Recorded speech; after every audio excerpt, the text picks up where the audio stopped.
Daniel Wright wiped grease from his hands onto his already filthy coveralls and stared at the broken hydraulic pump in front of him. Another piece of equipment that would never work again, just like everything else on this dead rock called Meridian 7. The mining colony around him stood silent. Half the buildings collapsed, the rest covered in rust and dust. 5 years ago, the company had pulled out after the minerals ran dry. They took everyone who mattered and left behind the failures. People like Daniel. He walked through the empty streets as twin suns set over the horizon, casting long shadows across abandoned homes and shops. Once 12,000 people lived here. Now it was just him, alone with his tools and his memories of better days. He had been an engineer once, designing systems for deep space stations. Then came the accident that wasn't his fault, the blame that stuck anyway, and the slow slide into obscurity. When the company left, he stayed. Where else could a disgraced engineer go? The workshop he called home sat at the edge of the colony, half buried in a hillside. It kept him warm at night and gave him something to do during the day. He fixed things that nobody needed anymore, just to keep his hands busy and his mind from thinking too much about his wasted life. Everything changed when the sky caught fire.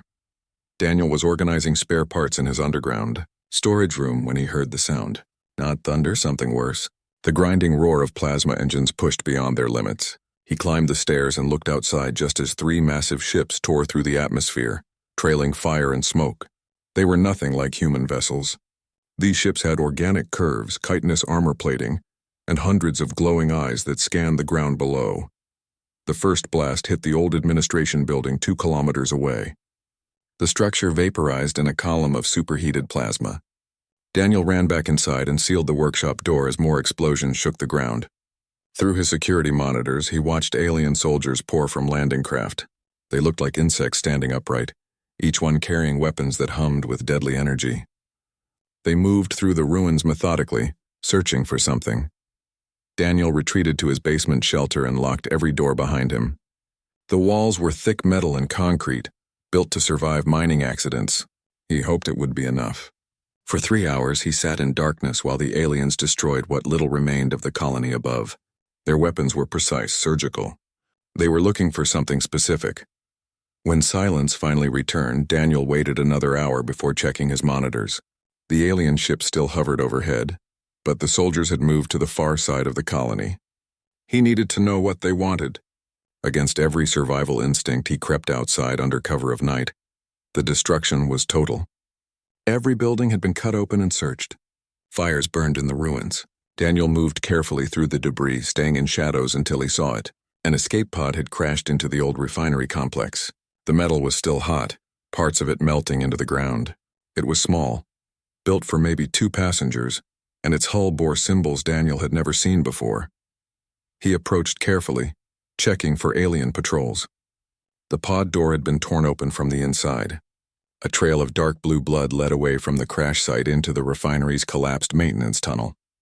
Daniel grabbed a portable light from his tool belt and followed. Inside the tunnel, he found them. A creature lay dying on the ground, her body too large for the small space. She was like a dragon from old human myths, covered in scales that shimmered even in darkness, with wings folded tight against her sides. Blue blood pooled beneath her from a dozen wounds. And curled against her chest was a smaller version of herself, no bigger than a large dog, whimpering in fear. The dying dragon turned her head toward Daniel. Her eyes held intelligence, understanding, desperation. She wore a device around her neck that crackled to life, translating her words into rough human speech. Please, they hunt her. They want her blood. She is last of royal line. Protect Sarah. Protect my daughter.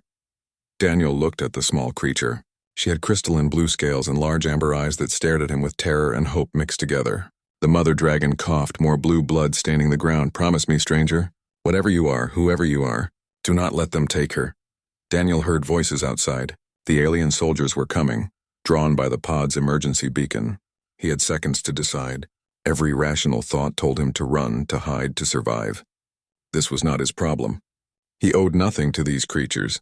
But looking into the mother dragon's fading eyes, he saw something he recognized. Desperation.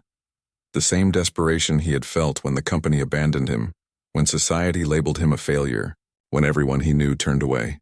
I promise, he whispered. The mother dragon closed her eyes and went still. The baby Sarah made a sound like breaking crystal. Daniel scooped her into his arms. She was surprisingly light, warm, and trembling. He wrapped her in his jacket and ran deeper into the tunnel network, finding his way through maintenance passages he had explored years ago out of boredom. Behind him, alien voices echoed through the refinery. They had found the mother's body. Soon they would search for the hatchling. Daniel carried Sarah through darkness, her small heart beating rapidly against his chest, and wondered what impossible thing he had just agreed to do. 12 years changed everything and nothing at all. Meridian 7 remained a dead world, forgotten by the galaxy, and Daniel remained its only human inhabitant. But he was no longer alone. Sarah had grown. What started as a creature small enough to cradle in his arms now stretched nearly 20 meters from nose to tail. Her scales had deepened from pale blue to a rich sapphire color that caught light like polished gemstones. Her wings, once crumpled and weak, could now spread wide enough to cast shadows over Daniel's entire workshop. But she rarely used them. Flying meant being seen, and being seen meant death for both of them. They lived in the underground sections of the workshop, in tunnels Daniel had expanded over the years. He taught her to move silently through the passages, to hide when sensors detected ships passing through the system. The alien hunters, the creatures Daniel now knew as the Hivros Collective, had never stopped searching. They came every few months, sweeping the planet with scanners, looking for traces of Pyrethian life. That was what Sarah's people were called, Pyrethians, an ancient race that once ruled 200 star systems through a combination of advanced technology and natural abilities that seemed like magic to humans. They could manipulate energy with their minds, survive in vacuum for short periods, and live for centuries. They had been scholars, warriors, explorers. Then the Hivros came, hungry and endless, and within 20 years the Pyrethian Empire fell. Sarah learned human language within her first year, speaking with a voice that reminded Daniel of wind chimes. She was brilliant, curious about everything. Daniel taught her to read using old technical manuals and whatever digital files he had saved. She absorbed information like a sponge. Engineering, physics, human history, art, philosophy.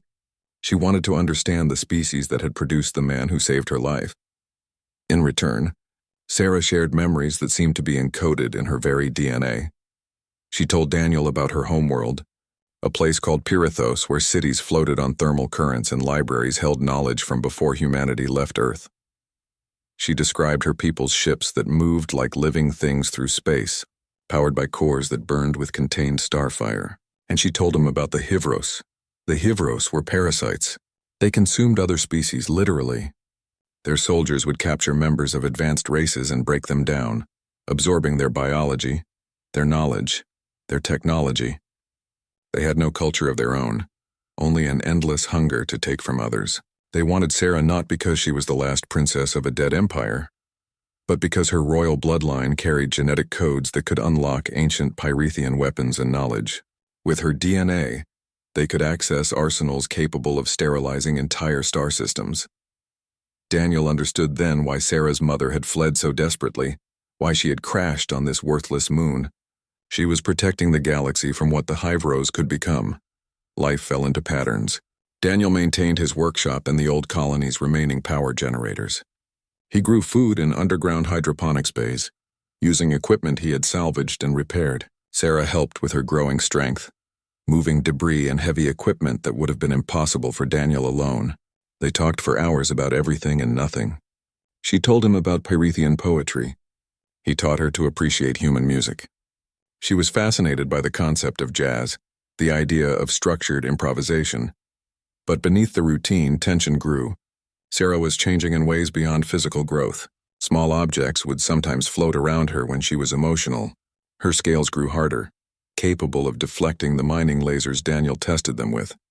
And her breath had developed a dangerous edge. When she exhaled forcefully, the air itself seemed to ignite.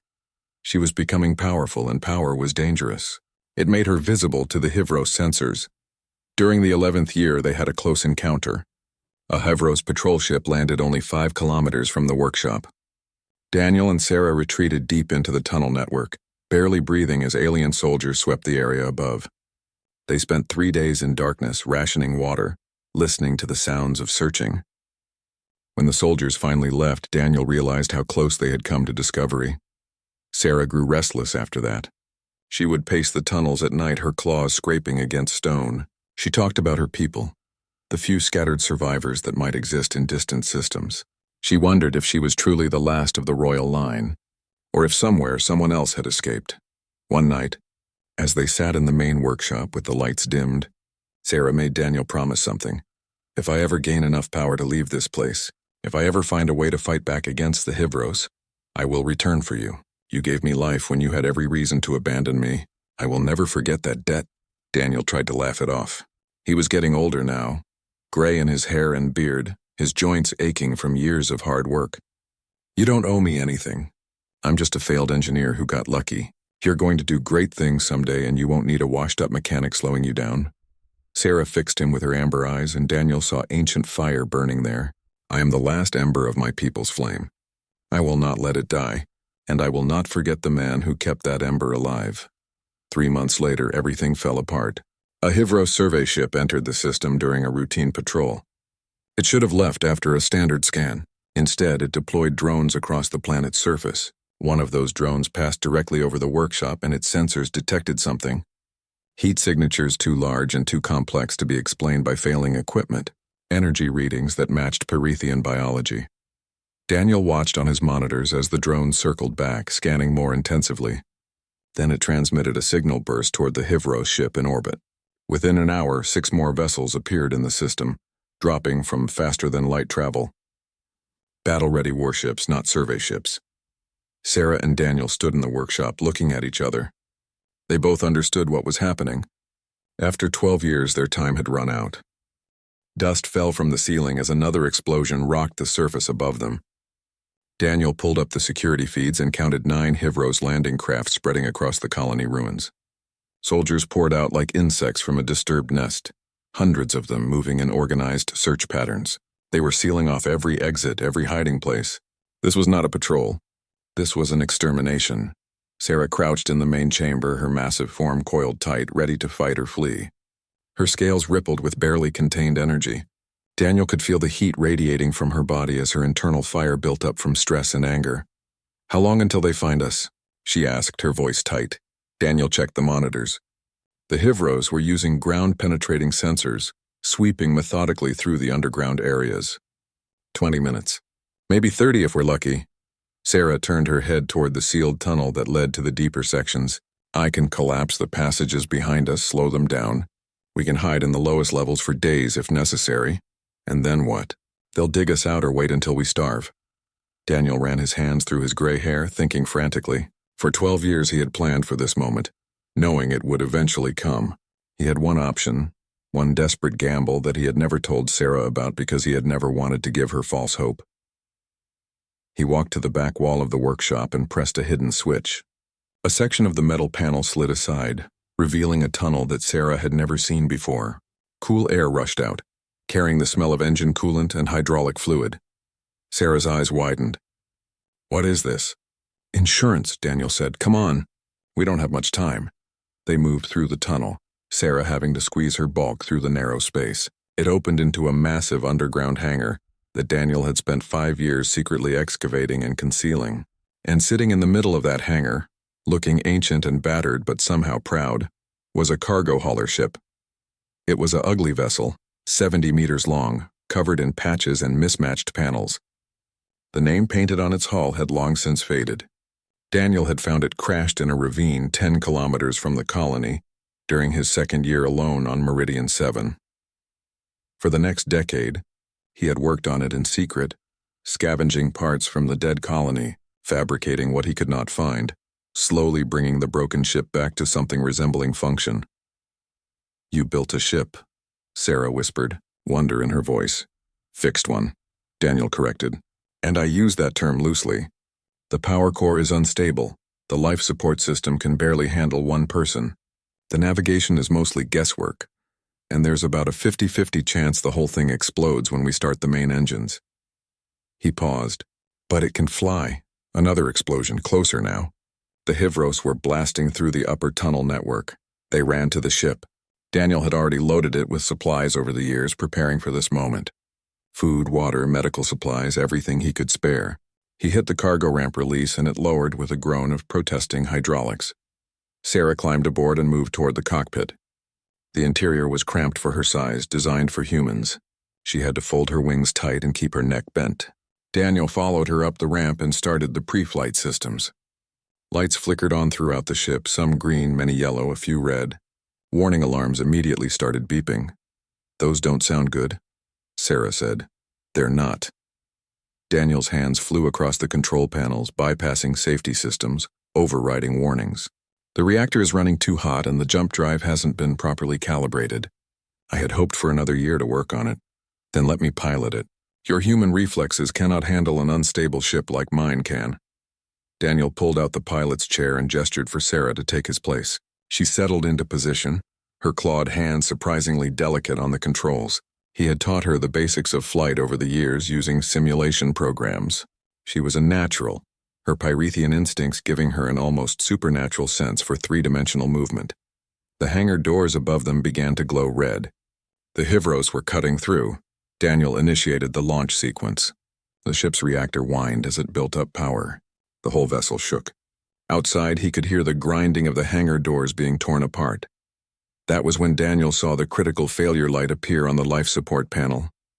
He pulled up the diagnostic and felt his heart sink. The system could not maintain atmosphere for both him and Sarah during a jump. The power requirements were too high. He had known the ship was marginal, but he had hoped, prayed that it would be enough. It was not enough. Sarah saw his expression. "What is wrong?" Daniel looked at her, this magnificent creature he had raised from a terrified hatchling. She had grown into something extraordinary. Strong, intelligent, compassionate. She deserved to live. She deserved to grow even more powerful, to find her people, to rebuild what had been destroyed. He made his choice. "The life support can only handle one passenger through the jump," he said quietly. Sarah understood immediately. "No, absolutely not. We will find another way." "There is no other way." Daniel reached past her and locked the pilot controls. Then he pulled out a data chip and pressed it into her hand. "These are coordinates, random safe points across the galaxy. The jump drive will throw you to one of them. I don't know which, but you'll be far from here. I will not leave you." Sarah's voice rose to a roar that shook the ship. The hangar doors exploded inward. Hivros soldiers dropped through the opening, weapons charging. Daniel ran to the cargo ramp controls. "You're going to survive. You're going to grow stronger. And when the Hivros come for humanity, because they will eventually come, you're going to save us. Like I saved you. Daniel, please." He could hear the desperation in her voice, the same desperation her mother had shown 12 years ago. He slapped the ramp closure button and ran for the hangar exit. Behind him, Sarah screamed his name. The ship's engines howled to life. Daniel reached the tunnel and turned back just in time to see Sarah's tear-filled eyes through the cockpit window. He mouthed the words, "I'm proud of you." Then he hit the manual override for the hangar floor. The ship dropped through the opening into the ravine below, falling for 3 seconds before its engines caught and launched it upward like a missile. It tore through Meridian 7's thin atmosphere, climbing toward space, leaving a trail of fire and hope. Hivro soldiers surrounded Daniel. He raised his hands in surrender, knowing Sarah was safe. That was all that mattered. The lead soldier pressed a weapon against his chest and spoke in harsh, clicking language. A translator device on its armor belt converted the words, "Where is the Pyrethian?" Daniel smiled through his exhaustion and fear. "She's gone, and you'll never catch her." Far above, Sarah's ship vanished into the stars, jumping blindly into the unknown. The War Council chamber aboard the flagship Eternal Fire fell silent as Empress Saraphina entered. 12 years of combat had transformed the frightened hatchling into something both beautiful and terrifying. She stood nearly 30 meters tall now, her sapphire scales etched with silver patterns that marked her royal lineage. Battle scars traced her wings and flanks, each one a story of survival. Her amber eyes held wisdom and sorrow far beyond her years. The assembled commanders bowed. There were Pyrethians among them, survivors pulled from slavery and hiding. But most were humans and other species who had thrown their support behind the young Empress, who promised freedom from Hivros tyranny. They called themselves the Free Coalition, a military force built from desperation and hope. Sarah took her position at the head of the table, where a holographic display showed the current state of the galaxy. Red zones marked Hivros-controlled space, a cancer spreading across hundreds of systems. Blue zones showed the Free Coalition's territory, small islands of resistance. And flashing yellow was Earth, capital of the Terran Collective, humanity's home among the stars. General Roderick Hayes, the human commander of the Coalition's Third Fleet, spoke first. Your Majesty, our intelligence confirms the Hivros are assembling a massive invasion force at the Terminus sector. 200 capital ships and support craft. Their target is almost certainly Earth. The room erupted in conversation. Earth was not part of the Free Coalition. Humanity had remained neutral in the war, more focused on their own colonial expansion than the fate of alien species. They had refused Sarah's previous offers of alliance, viewing the Pyrethians as remnants of a failed empire, and the Hivros as a distant threat that did not concern them. Commander Lyra, a Pyrethian who had served Sarah since the early days, spoke with bitterness. Let the humans face the consequences of their isolation. We have our own worlds to defend. Our forces are already stretched thin across 12 systems. Sarah listened to the arguments flow back and forth. Part of her agreed with Lyra. The Free Coalition had fought for 3 years with minimal support from major powers. They had liberated millions but lost thousands of their own soldiers. Every ship, every warrior was precious. But she could not abandon Earth, not when she remembered Daniel's last words to her. Save humanity when the Hivros come for them.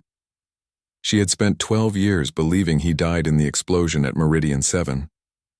She had erected a memorial for him in the flagship's observation deck, a simple plaque that read, Daniel Wright, the man who proved that one person's kindness can change the galaxy. She visited it every day, speaking to him as if he could hear, telling him about her victories and her doubts. Daniel had sacrificed everything to save her.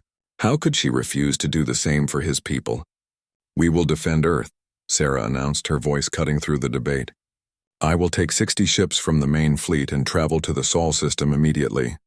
The room fell silent again. General Hayes looked troubled. Your Majesty, the humans may see our arrival as an invasion. They do not trust alien fleets approaching their homeworld. Then they will have to learn trust quickly because the alternative is extinction. Sarah turned to her tactical officer. Send a message ahead. Tell them the Empress of the Second Pyrethian Empire requests permission to defend their world. If they refuse, we will defend it anyway. The council dispersed to prepare their ships. Only Lyra remained, approaching Sarah with concern. Why do you care so much about these humans? They are not our allies. They have never helped us. Sarah touched the memorial plaque on her chest, a small piece of metal she always wore beneath her armor. It contained Daniel's photograph, one she had recovered from his workshop files. An image of a younger man before the gray hair and the scars, smiling at something off camera. Because one human gave me a chance to live, when he had every reason to let me die. I owe his species at least the opportunity to do the same. The journey to Earth took 10 days through the jump lanes. Sarah spent that time reviewing everything she had learned about human culture over the years. Daniel had taught her much, but he was one man. Humanity as a whole was diverse, complicated, often contradictory. They created beautiful art and terrible weapons. They could be generous and cruel, visionary and short-sighted. They reminded her of Pyrethians, actually. Perhaps that was why Daniel had connected with her so easily.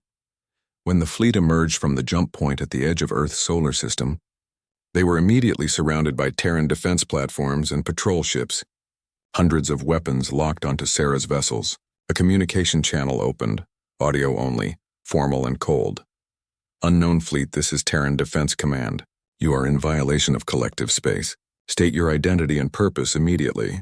Sarah activated her personal transmitter. This is Empress Saraphina of the Second Pyrethian Empire. I come to warn you. The Hivros Collective has assembled an invasion force of 200 warships.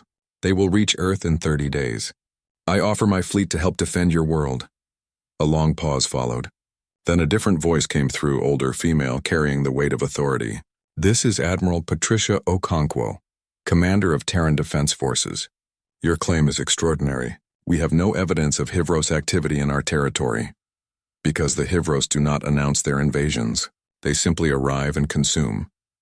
Sarah transmitted her intelligence data, surveillance images of the Hivros fleet gathering. intercepts of their communication. Look at the evidence, then decide if you want to face them alone. Another pause, longer this time. Sarah imagined the frantic meetings happening aboard the human command stations. Admirals and politicians arguing about what to do. Trust the alien Empress or prepare for possible deception. Finally, Admiral Okonkwo responded, "You may approach Earth with a single ship. Your fleet will remain at the outer marker. We will discuss terms." It was not the warm welcome Sarah had hoped for, but it was a start. She left Commander Lyra in charge of the fleet and took a small diplomatic shuttle down to Earth's surface, accompanied only by her personal guard. Entering Earth's atmosphere felt strange. This was the world that had produced Daniel Wright. She looked down at the continents and oceans, the cities sprawling across the landscape, the lights of human civilization. Somewhere down there, Daniel had been born. He had learned to build and fix things. He had made mistakes and been punished for them. He had ended up alone on a dead moon where his kindness had changed everything. The shuttle landed at Geneva Command Center, humanity's military headquarters. Sarah emerged in her formal armor, designed to make her look both regal and approachable. Humans had gathered to watch, some with wonder, others with suspicion. She had never walked among so many of Daniel's people before. Admiral Okonkwo waited at the landing pad, flanked by guards. She was older, her dark skin lined with age, her uniform decorated with medals from decades of service. She looked at Sarah with calculating eyes. "Your Majesty, welcome to Earth.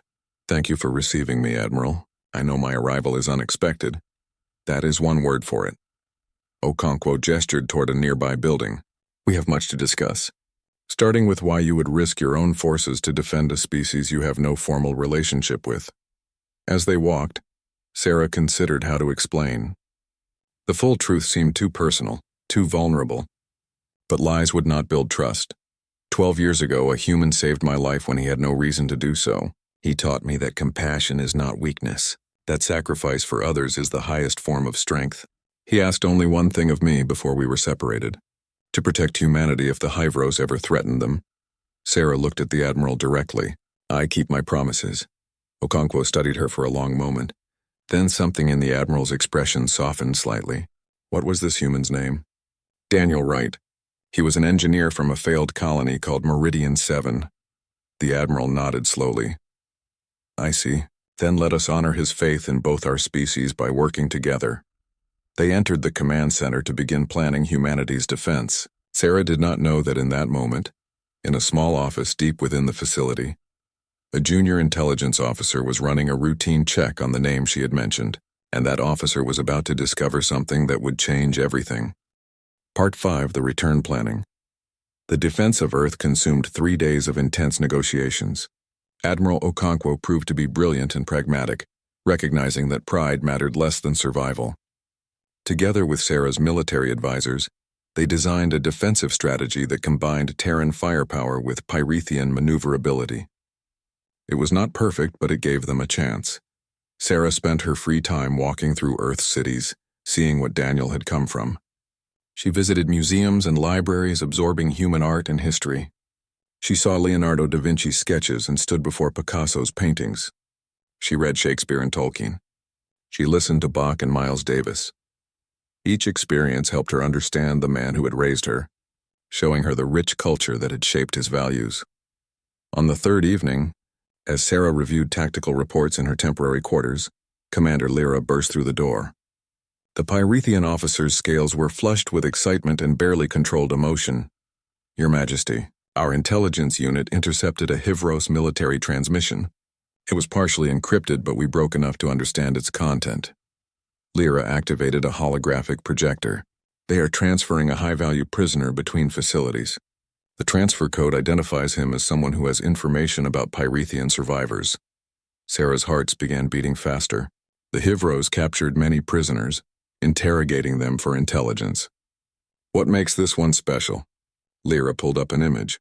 It was grainy, clearly taken from a security system at extreme magnification, but it showed a human man, older, scarred, being moved between cells. "The prisoner designation is Dragon Keeper. Our linguist thinks the term is specific, not general. Someone who kept or protected a dragon." The room seemed to stop. Sarah stared at the image, her mind refusing to accept what her eyes were seeing. She enlarged the picture, studying every detail.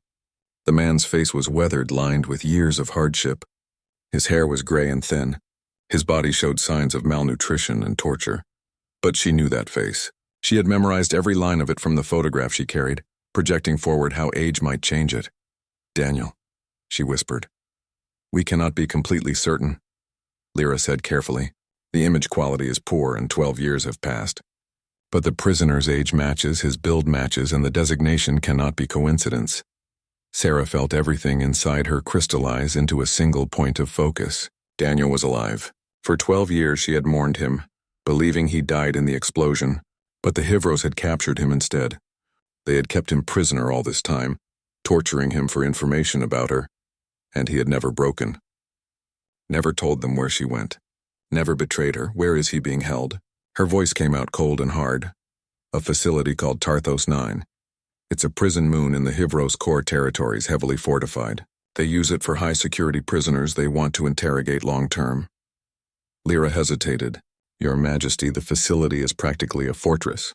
Orbital defense platforms, ground-based weapons, thousands of guards. We estimate it would take 30 ships and massive casualties to break through their defenses. And the Hivros invasion fleet will reach Earth in 27 days. If we divide our forces now—" "Prepare 20 ships," Sarah interrupted. "I will lead the assault personally, but Earth will be defended by Commander Hayes and the remaining 40 ships. That is still more than the Terrans have alone. It will have to be enough." Sarah turned to face Lyra fully.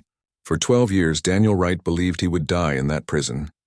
He believed I escaped and forgot about him. I will not allow that to be true. I made him a promise that I would return. I keep my promises," Lyra bowed. "As you command. But Admiral Okonkwo will object strongly." "Then she will object."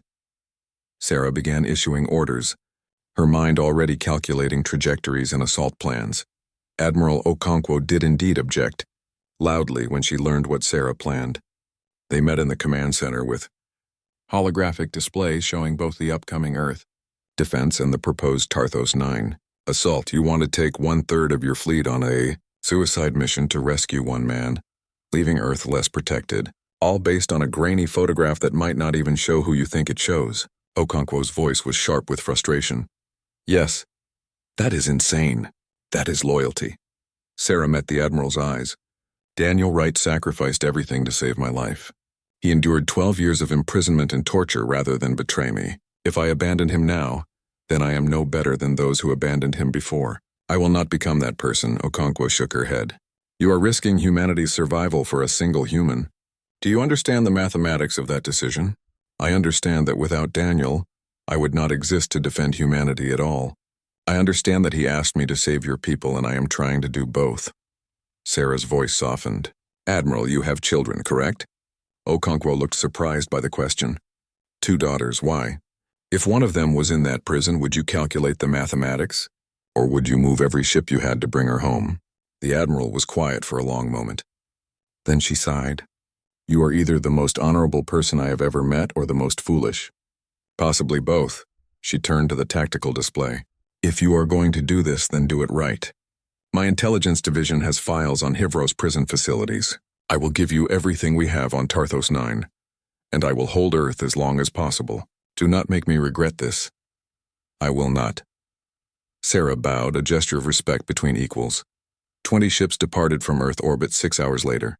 Sarah stood in the command center of the Eternal Fire, watching Earth shrink behind them. She wondered if she would ever see it again.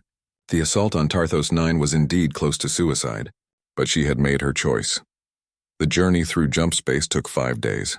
Sarah spent every moment studying the prison layouts, planning the assault with her officers, preparing herself for what she might find.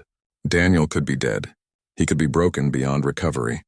12 years in Hivros captivity would destroy most people, but she had to try. They emerged from jump space at the edge of the Tarthos system.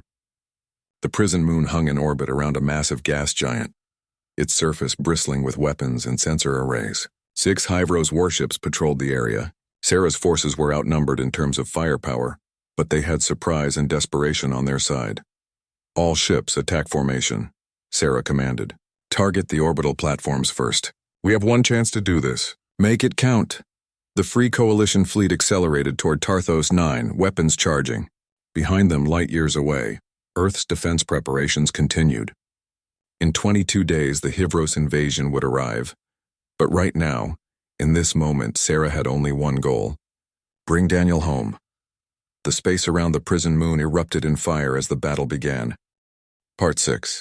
The reckoning plasma fire tore through space as Sarah's fleet engaged the Hivros defenders. The orbital platforms were powerful, but her pilots were better. They danced between weapons fire, targeting weak points, coordinating their attacks with precision born from years of desperate warfare. Within 30 minutes, 3 platforms were destroyed and 2 were crippled. The Hivros warships responded with fury, launching swarms of fighter craft and firing massive particle beams. Sarah lost 2 ships in the opening engagement, their hulls torn apart by concentrated fire. She felt each death like a wound, but she could not stop, not when Daniel was so close. Her assault transport, heavily armored and carrying 50 Pyrethian shock troops, dropped toward the prison moon's surface. Sarah rode in the troop bay wearing combat armor designed for her massive frame. Around her, elite soldiers checked their weapons and prepared themselves mentally. They all knew this was a one-way mission if things went wrong. The transport hit atmosphere at dangerous speed, surrounded by defensive fire. It twisted and dove, engines screaming as the pilot fought to reach the prison complex. They crashed through the outer wall of the facility, the transport's armored nose smashing through concrete and steel before the vehicle shuddered to a halt inside a massive cell block. Sarah exploded from the transport before the ramp fully lowered. Her roar shook the prison, a sound of pure rage and determination. Hivros guards swarmed toward her, weapons firing. She responded with starfire, breathing concentrated plasma that melted metal and stone. Her soldiers poured out behind her, advancing with military precision. The battle through the prison was brutal and chaotic.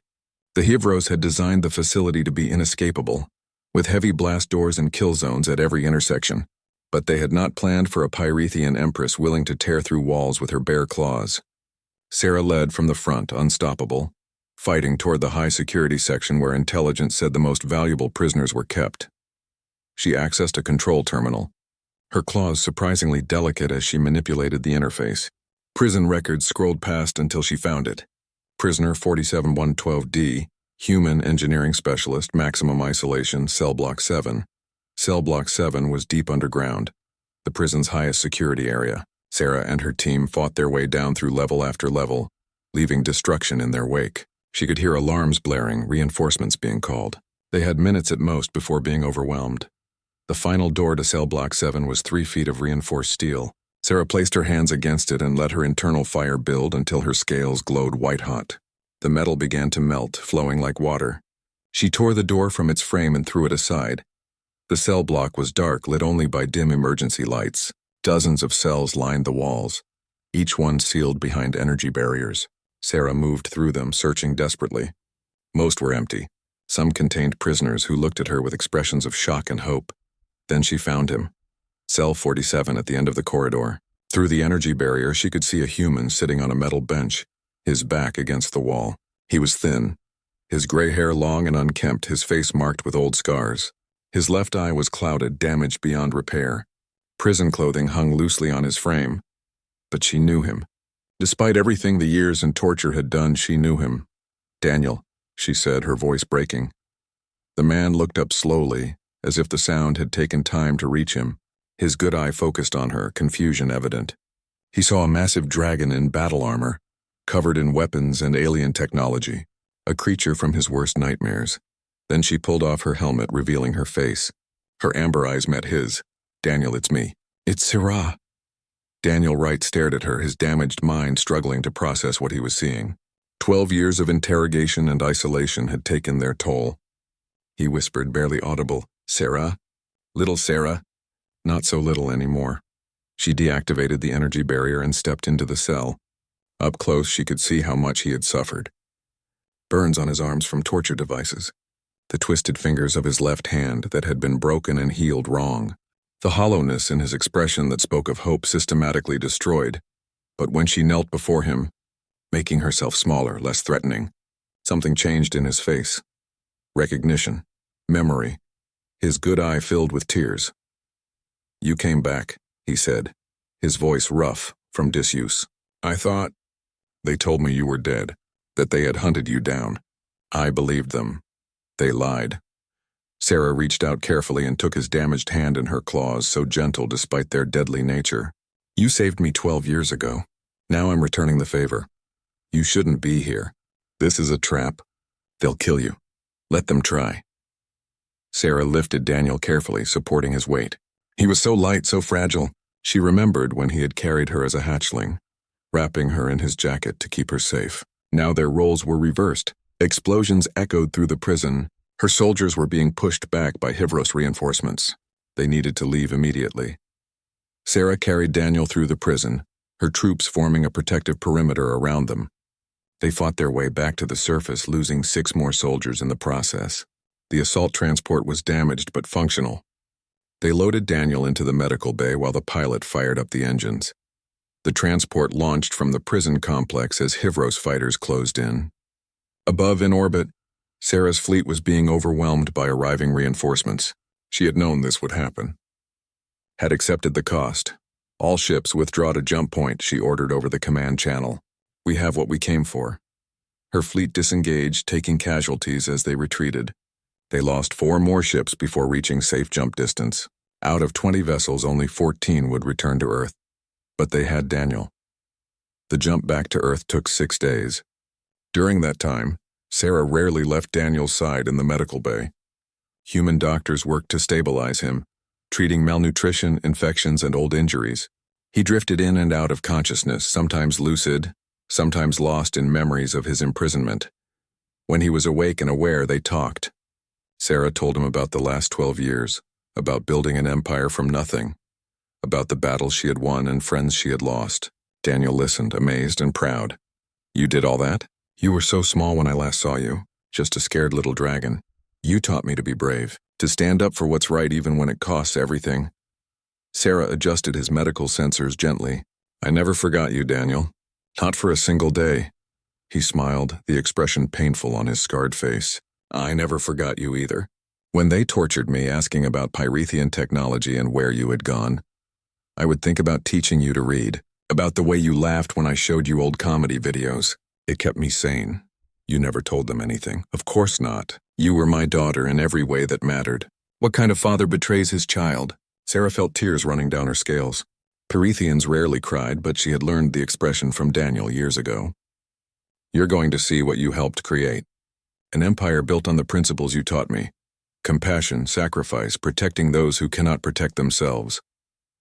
They arrived at Earth's orbit to find the system in chaos. The Hivros invasion fleet had arrived 3 days early. 200 massive warships surrounded Earth, engaging the combined Terran and Pyrethian defenders. Admiral Okonkwo's fleet was taking heavy casualties, slowly being pushed back toward the planet. Sarah had to make a choice. Daniel needed more medical care than her ship could provide. But Earth needed every ship in the battle. Daniel made the choice for her. Go, fight for them. I've survived this long. I can wait a little longer. Sarah positioned the medical transport in a safe area behind Earth's moon, then took her remaining warships back into the battle. The Hivros were using their standard tactics, trying to board and assimilate human ships. But Sarah had fought them for years. She knew their patterns, their weaknesses. More importantly, she noticed something about their fleet coordination. The ships moved in perfect synchronization, responding to threats with inhuman precision. They were networked through some kind of shared communication system. Daniel noticed it too, watching the battle through monitors in his medical bay. Despite his injuries, his mind was still sharp. He called Sarah's command center. The Hivros network has a specific frequency pattern.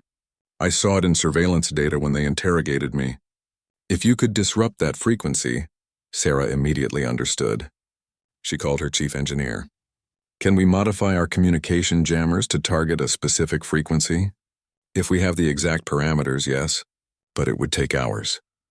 Daniel transmitted everything he remembered from his interrogation sessions, technical specifications the Hivros had accidentally revealed while torturing him for information. Sarah's engineers worked frantically, building a new type of weapon based on Daniel's insights. 2 hours later, they deployed the disruption field across the battle space. The effect was immediate and dramatic. The Hivros fleet suddenly lost its coordination. Ships that had moved as one mind now operated independently, making mistakes, firing on each other, losing their overwhelming tactical advantage. The combined Terran-Pyrethian fleet counterattacked with renewed strength.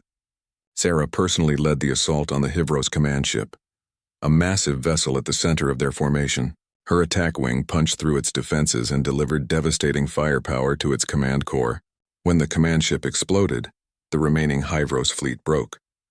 They retreated in disorder, jumping away from Earth in scattered groups. The battle was won. Sarah returned to the medical transport exhausted and injured but triumphant. She found Daniel sitting up in bed smiling despite his pain. "We did it," she said. "Earth is safe."